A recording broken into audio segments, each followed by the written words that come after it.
All right, we are live. Okay, today's Tuesday, June 11th, and it's now 1:01 p.m. Eastern. And as I mentioned in my previous live, I made a commitment to myself that for the month of June, I was going to record 4 times a week on my Purpose Centered Leadership page on LinkedIn and on my YouTube channel as well. And I am not going to necessarily wait for viewers to show up. I'm going to record. And like yesterday's video, you guys were great on the replay. You guys asked questions, and I was able to still answer those questions. So today, I'm going to talk about building high performance teams, strategies for exceptional results. And what I have been doing is I published a newsletter on LinkedIn under the name Purpose Centered Leadership. And I have been going back and taking the more popular issues and just doing a live discussion on them. Again, for the record, my name is Sharon Gill. I'm an executive leadership coach. I work with leaders and their teams to enhance their leadership skills, team culture. I'm a DISC certified consultant, and that's what I do. All right. So I always remind my clients that your team, your people, are your most important asset. Because if everyone was to get up and walk through that door, all of a sudden you have no company. And it's been one of my core values for the last 30 years. That's just been just a core value for me, that your people are your most important asset. And so high performance teams, we hear that talked about a lot. And it's not just grouping, putting together a group of smart people. It goes beyond that. That helps. But it goes beyond just putting together smart people in a room. There has to be cohesion, collaboration, and a whole bunch of other things. So I'm going to discuss a few of those requirements as we go along. Okay, so from the newsletter, and I'm going to put a link to the newsletter in the comments afterwards. The definition of a high performance team is it's characterized by their deep sense of purpose, exceptional productivity, and ability to achieve superior outcomes, right? So the key attributes, such teams are marked by clear communication, trust, collective responsibility, right? Everyone taking ownership, collective responsibility, adaptability, and results. And if you think about it, a high performance team is going to be made up of different personalities. Most maybe could be more of the dominant types, but different personalities, people who get things done. So there's got to be some work in how to get that to kind of all be synergistic and how to work together, right? How to make that really work. So first point is the right composition. Select team members, not just for skills, but also for their ability to collaborate and fit into the team culture. Years ago, I heard this saying that we should hire for the 3 C's, right? Character, chemistry, and competence. And you can put them in whatever order you want of importance. But I always remember that particular tidbit when I used to hire. Chemistry is important, character, and competence. And nowhere is this more important than when you have a team of high performers. They have to have good chemistry, okay? They, of course, have to be very competent and having good character. And one of the things I've really enjoyed in recent months is performing these DISC assessments for teams, especially for high performing teams, because sometimes there may be static on the team, and you may have given your team all the training, in the world, and giving them opportunities to grow, but sometimes there are just these personality conflicts. And what I have seen when we have performed the DISC training is that there's a better understanding of how people work and what is their best zone, how best to communicate with these folks. And that's why I'm really liking that DISC, these DISC assessments, because if you want to level up that team communication and that team collaboration, there's no better way than helping the team understand the way how each other really like to be communicated with, what's their strength zone, what's their area of challenge, so to speak. So the right composition is very, very important. I have used a strategy as I said, as a guide to have, and I've had my clients do the same. Hey, listen, if you're popping in here and you want to drop your name in the comments, please go right ahead. And if you want to ask a question, go right ahead. Just put your city or state or just your question in the comments. So right composition is one of the key strategies for building a high performance team. Clear purpose and goals. Yesterday, I did a live on just how I integrate my faith in my work. And one of the things that I love to bring to the table on clarity and on vision is a scripture from the Proverbs. It's where there's no vision, the people perish. Where there's no vision, people falter. Where there's no vision, people are unclear, right? And so we need to write that vision and make it plain. So having clear purpose and goals is really important to drive high performance in your team. Have a compelling vision, something that they have to stretch for. High performers are called high performers because they're way above average. So having a compelling vision, a bigger than themselves vision, is usually going to be very successful for high performers. The next point I had was fostering trust and collaboration. So create an environment where trust and teamwork are the foundation. Trust. Now remember, trust as a leader, trust is earned. Trust is earned over time. But anyway, create an environment where trust and teamwork are the foundation. Encourage mutual support and open communication.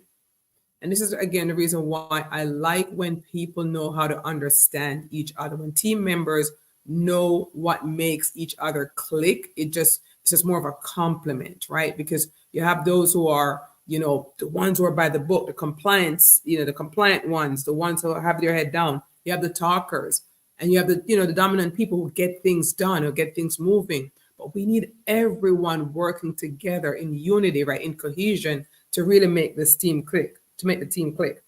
So encourage open communication and mutual support. In my experience, I have always incentivized, put an incentive out there for, people who do this really well. Because people will perform up to that level of expectation. And when you expect and putting money or some type of incentive behind your expectation, people usually rise to that level of expectation.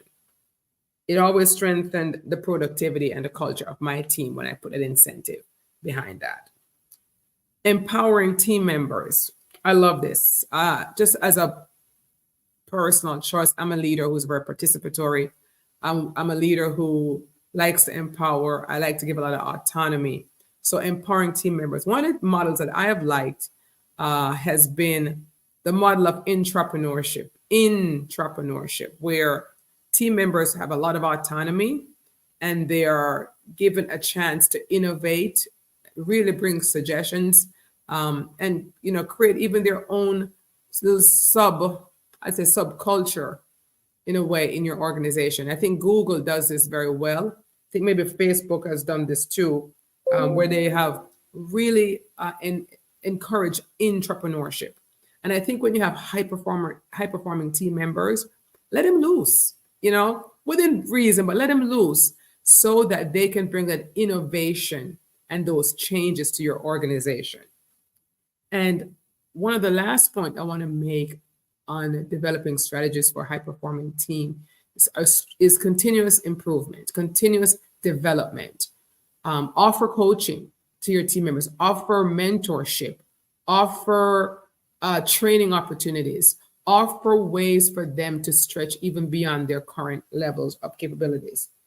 If a high performer is not growing in your organization, guess what they're going to do? They're going to leave and go somewhere else where they are challenged. And that's the reason why I love the intrapreneurship model. Even when I run a team of only 30, I use this model, and I use it very, very effectively. I'd say, hey, here's a problem in the company that I don't have time to solve. And I put a team together and I say, hey, you solve this problem.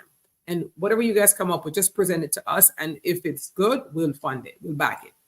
And I did that in 4 different areas in my organization. There was a problem I had with postage. We had run a busy law practice at the time. I had a problem with just the whole postage system. This was an issue. And I had an issue with just the processes. No matter what we did as leaders, it was just clunky. And so I put together a real cross-functional team. God, we got 4 amazing solutions that we implemented. And I actually got that idea from, and I'm going to say American Express. I worked there in my early 20s. And I got that idea from them, where they allowed us to come up with ideas that could benefit the company. And I was on a team whose ideas the company actually adopted worldwide.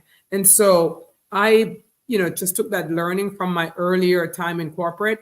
And when I had my own law practice, I implemented that. And I just really see so much innovation and productivity and motivation and inspiration that happens among team members when you allow them some autonomy to think creatively and to bring solutions.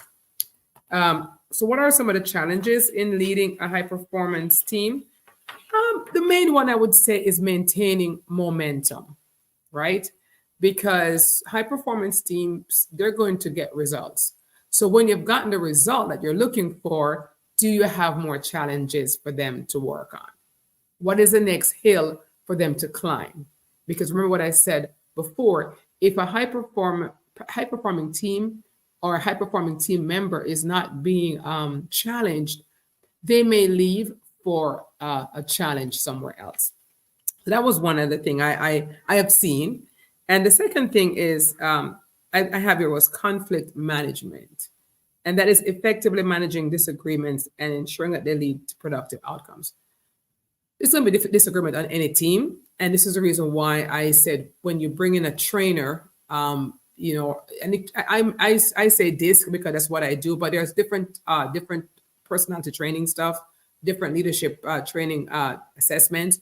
But when you can bring that to your organization and allow your team to communicate and to air out the differences and to create understanding and some kind of a harmonious relationship, it's going to add so much value to your company because there's a better understanding, even a better understanding of how the team member themselves are showing up in conversations. That's what I like about it.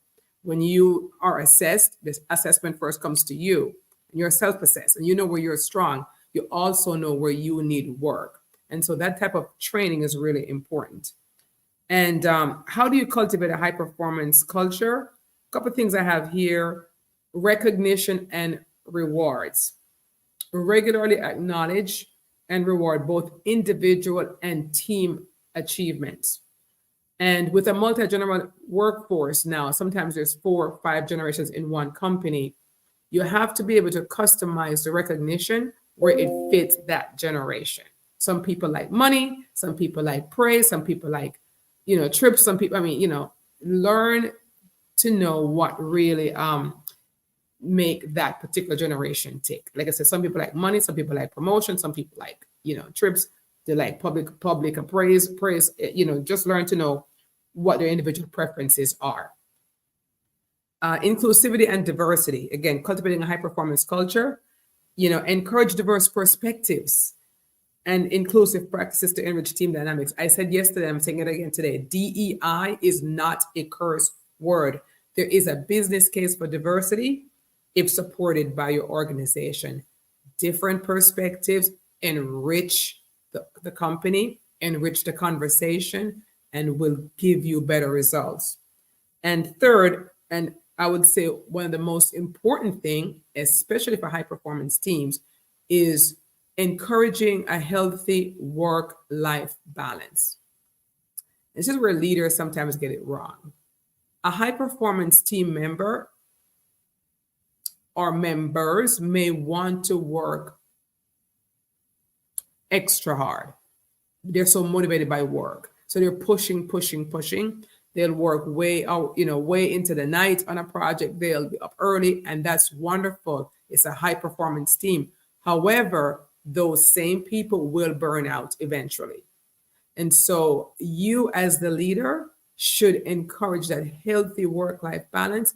If, for example, you see a team member working on a project or a team or a group of people, and let's say for a month, they've really crushed it, they've put in 16-hour days, you as a leader should know how to say, hey, time out.